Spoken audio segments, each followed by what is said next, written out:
Hey everyone, welcome back. In today's video I'm going to show you how you can simply download and install CrystalDiskMark in your computer in a very simple way.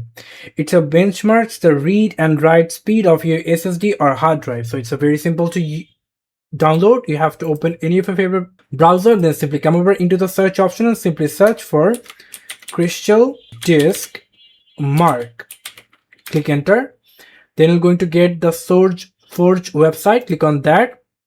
Click on download. Click on download, click on folder icon, click it, extract all, extract, and you're going to get for the disk 64, click on it 2 times to install, click yes for the permission, and here you can simply see your selected folder.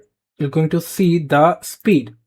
Very simple. So yeah, this is how you can simply download and install Crystal Disk Info in your computer. Thank you so much for watching. I hope to see you for another videos. Till then, goodbye.